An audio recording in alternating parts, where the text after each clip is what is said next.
Nous sommes dans un monde de migration. Notwendige, verstärkte legale Arbeitsmigration. Nous sommes un pays qui a toujours été fait de migration. Wir schaffen das. Migrantrepreneur.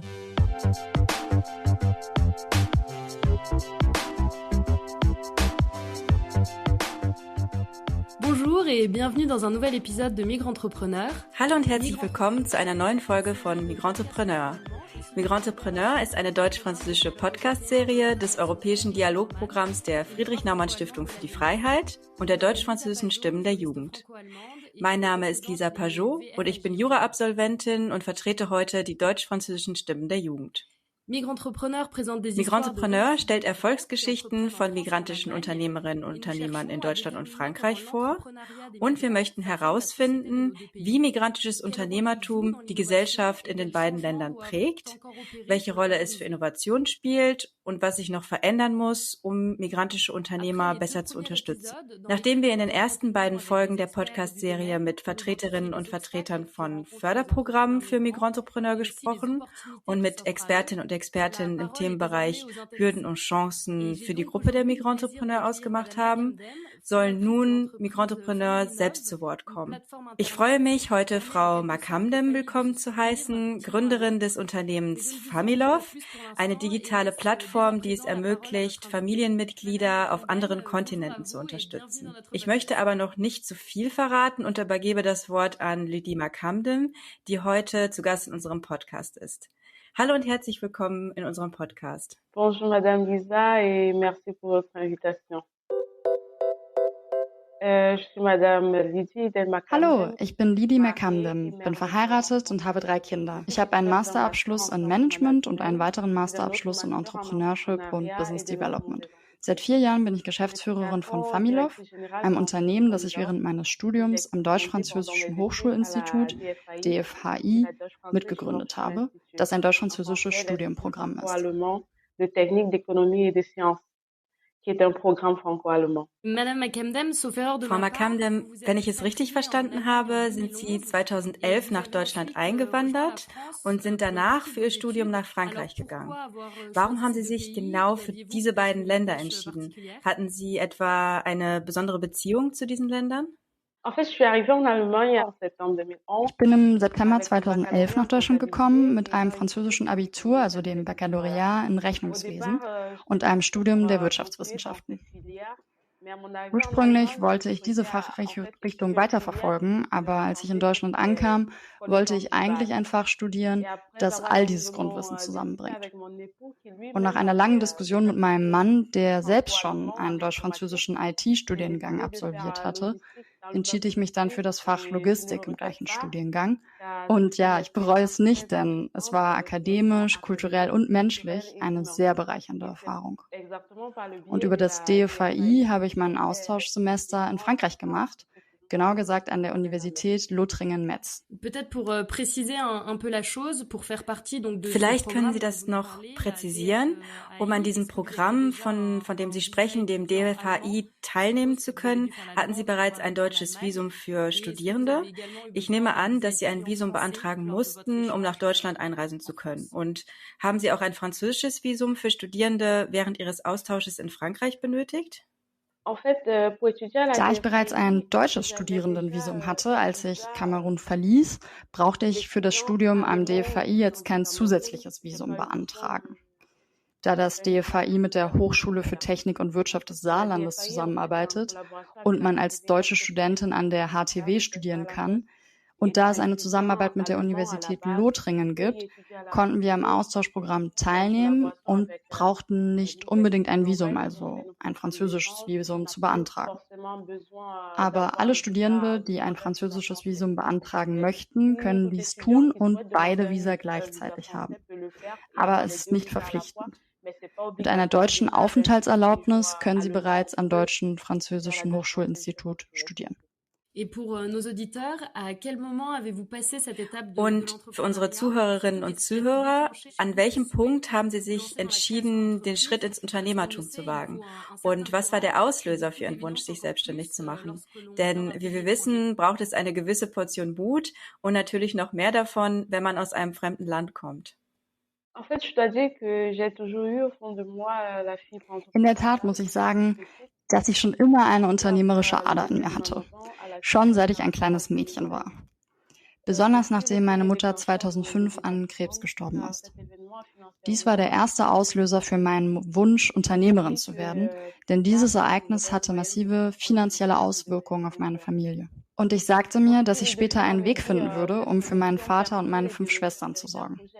Eines führte zum anderen und so wurde aus einer persönlichen Lösung ein echtes Projekt. Denn die meisten Einwanderer, die ich kannte und traf, hatten das gleiche Problem. Nämlich eine Lösung zu finden, wie sie ihren Verwandten in der Heimat effektiv unterstützen könnten.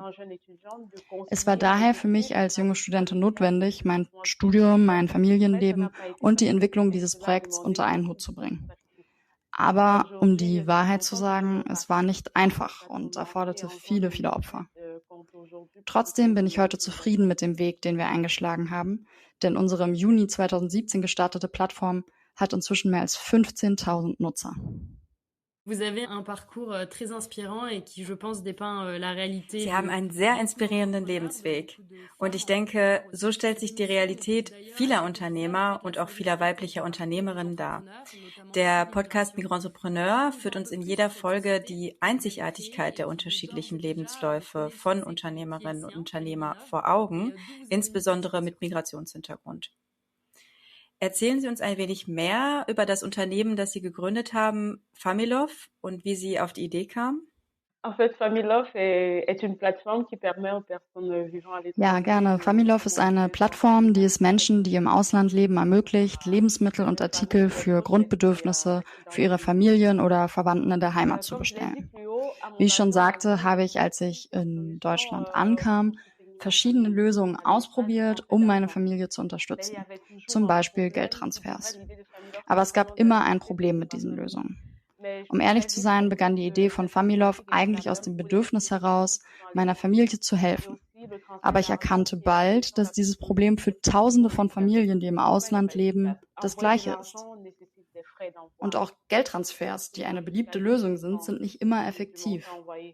Warum sind sie nicht effektiv? Weil das Senden von Geld erfordert Sendegebühren, die oft bis zu 12% des gesendeten Betrags ausmachen.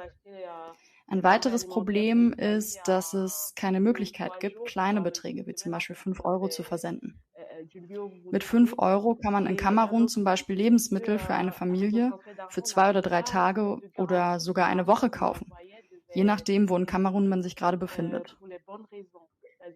Ein weiteres Problem war, dass es bei der Überweisung keine Garantie gab, dass das gesendete Geld für die richtigen Zwecke, das heißt für den Kauf von Lebensmitteln verwendet wird, für die Grundbedürfnisse der Familie. Und mit all diesen kleinen Problemen gab es eigentlich immer wieder familiäre Konflikte. Denn wenn man dem Vater Geld schickt, macht er etwas anderes damit. Wenn man der Schwester Geld schickt, kauft sie Kleidung, Schuhe. Als junge Studentin, die eine Familie zu versorgen und ihr Studium zu finanzieren hatte, war es am Ende einfach zu viel für mich.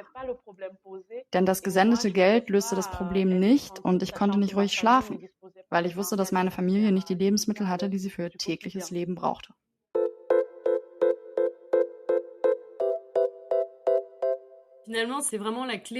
Das ist doch wirklich der Schlüssel zum Unternehmertum. Sie haben versucht, auf ein Problem zu reagieren, das Sie persönlich betrifft, und dank dieser Plattform helfen Sie vielen Familien, die sich in der gleichen Situation wie Sie befinden, nämlich Geld zu schicken an Personen, die auf dem europäischen oder afrikanischen Kontinent oder auf anderen Kontinenten leben. Und das ist in der Tat sehr inspirierend. Wie Sie wissen, versuchen wir in unserem Podcast, Lebenswege wie Ihren zu beleuchten, damit andere Personen, die vielleicht noch zögern, den Sprung ins Unternehmertum wagen. In diesem Zusammenhang wäre es spannend zu wissen, welchen Rat können Sie jungen oder nicht mehr ganz so jungen Unternehmerinnen und Unternehmern geben, die aus dem Ausland kommen, aber aus Angst vor den Hürden, die Sie selbst sicher auch schon erlebt haben und über die wir in unseren bisherigen Folgen schon etwas ausführlicher sprechen konnten, nicht die Selbstständigkeit wagen? Le premier obstacle à l'entrepreneuriat, c'est soi-même. Parce que je me dis, c'est la conception qu'on a. Das erste Hindernis auf dem Weg zum Unternehmertum ist man selbst. Denn ich denke, es ist die Vorstellung, die man von sich selbst im Kopf hat. Und ich sage mir, Unternehmertum ist nicht einfach. Das Erste, was eine Unternehmerin tun muss, ist, den Mut und auch die Kühnheit zu haben, sich zu trauen.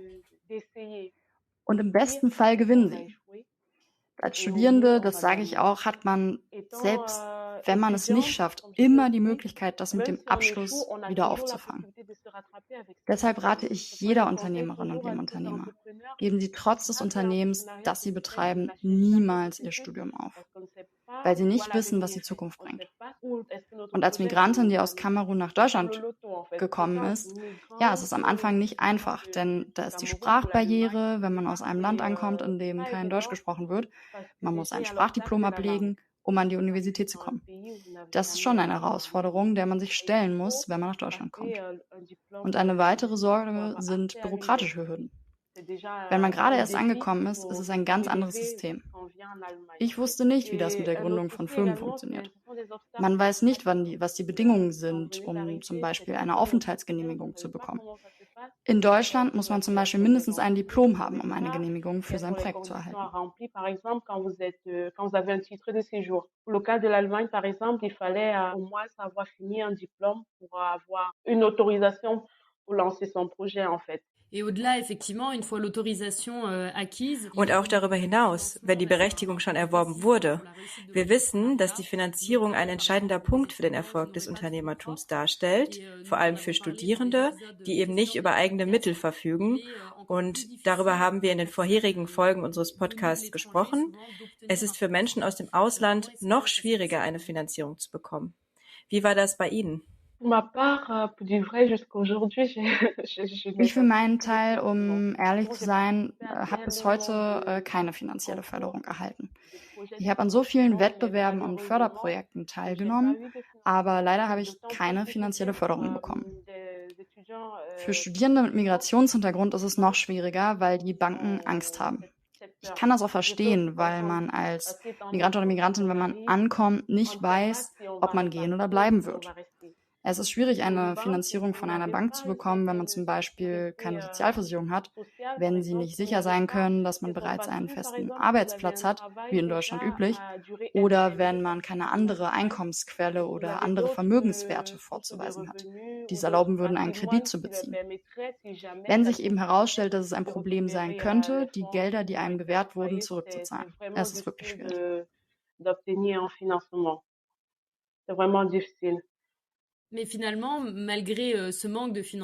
Aber am Ende haben sie es geschafft, die Unternehmen zu gründen, obwohl sie keine Finanzierung bekommen hatten. Was hat Ihnen geholfen, diesen Mangel an Mitteln zu überwinden? Wie haben Sie es geschafft? Um ehrlich zu sein, ich bin eine sehr entschlossene Person, die sehr an das glaubt, was sie tut. Ich werde es wirklich versuchen, werde wirklich alles geben. Und das war bei Familove der Fall, denn wir haben alles versucht, alles. Mehrere Wettbewerbe, so viele Pitches und am Ende haben wir keine Finanzierung bekommen. Wir mussten uns also entscheiden. Hören wir auf, weil wir keine Finanzierung kriegen, oder machen wir weiter und verwenden unsere eigenen Mittel, da wir von unserer Idee überzeugt sind und versuchen zu sehen, wie es sein wird. Und das ist das Wagnis, das wir eingegangen sind. Wir sagten, okay, wir haben keine Finanzierung erhalten, das ist in Ordnung. Wir werden unsere eigenen Mittel verwenden. Trotz der Schwierigkeiten werden wir Geld in das Unternehmen stecken und langsam anfangen. Und so haben wir angefangen. Wir haben alles selbst entwickelt. Die Plattform, das Marketing, wir haben alles gemacht. Alles von A bis Z. Und das tun wir heute noch. Und ich denke, es war auch gut, dass wir die Finanzierung nicht so früh bekommen haben. Denn mit dem wenigen, was wir hatten, haben wir letztendlich geschafft, was wir mit so viel Finanzierung vielleicht gar nicht hätten machen können. Wir hatten nichts, wir nutzten das wenige, das wir hatten, und wir schufen etwas Internationales ohne Finanzierung. Und ich denke, das ist heute unser größter Trumpf.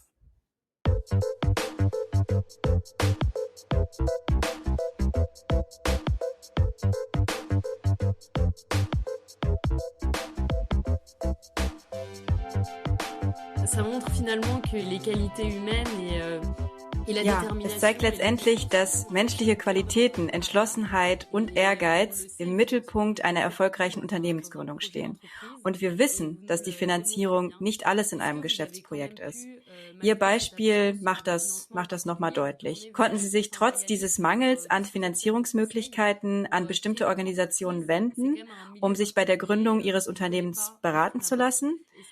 Wie wir wissen, ist das eine Welt für sich und die Organisationen sind nicht unbedingt allen bekannt. Haben Sie vielleicht Tipps für unsere Zuhörer, an welche Organisationen sie sich wenden können?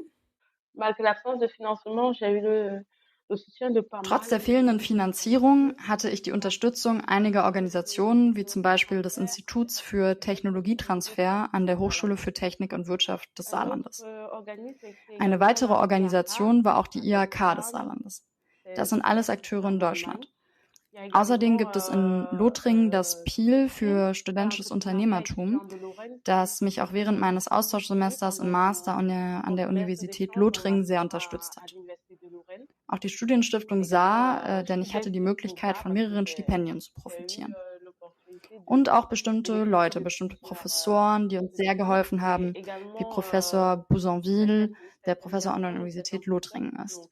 Und Professor Markus Thomas Münter oder Frau Anna Lavera, die meine Betreuerin am Institut für Technologietransfer war.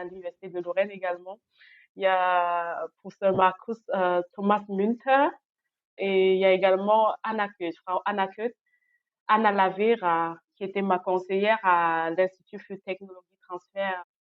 Et c'est une belle opportunité que vous avez aujourd'hui de les remercier. Und das ist eine großartige Gelegenheit für Sie, Ihnen heute durch diesen Podcast zu danken. Schließlich zeigt es uns, dass viele Unternehmerinnen und Unternehmer, und das haben wir in unseren vorherigen Episoden bereits gehört, sich Hilfe in ihrem inneren Kreis suchen. Also das können die Familie oder Freunde sein oder im Fall von Studierenden, Universitätsprofessorinnen und Professoren, die entscheidend sind für den Erfolg eines solchen Projekts, um gewisse Hindernisse zu überwinden und auch die Entschlossenheit der Gründerinnen und Gründer auf die Probe zu stellen. Zum Schluss noch eine letzte Frage, die mir am Herzen liegt. Als Französin, die in Deutschland lebt, geht es mir wie Ihnen. Ich habe ein deutsch-französisches Doppeldiplom absolviert. Und meine Frage an Sie lautet also, warum haben Sie gerade Deutschland gewählt, um Ihr Unternehmen zu gründen und nicht zum Beispiel Frankreich? Sie sprechen perfekt Französisch und wäre es für Sie nicht einfacher gewesen, sich dort niederzulassen? Pour du vrai, j'aurais tout aussi bien pu créer mon entreprise en France. Um ehrlich zu sein, hätte ich mein Unternehmen genauso gut in Frankreich gründen können, ja. Aber da ich erst nach Deutschland gekommen bin, kannte ich das System einfach besser. Und was auch für Deutschland sprach, wenn man kompetent ist, kann man hier seinen Platz und seinen Weg finden. In Deutschland zahlt sich harte Arbeit aus und man fühlt sich sicher. Wenn man einen Abschluss hat, hat man zumindest eine gewisse Arbeitsplatzsicherheit und wenn man kompetent ist, vor allem als Frau, mag es Hindernisse geben. Aber letztendlich habe ich erkannt, dass Kompetenz das Wichtigste ist. Und wenn Sie kompetent sind, werden Sie für das respektiert, was Sie sind.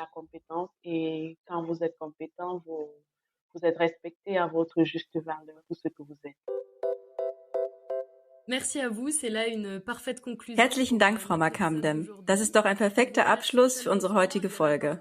Wir danken Ihnen vielmals. Sie haben uns durch diese Folge einen anderen Aspekt des Unternehmertums näher gebracht, nämlich die Notwendigkeit von Entschlossenheit, von menschlichen Qualitäten und vor allem von Ehrgeiz.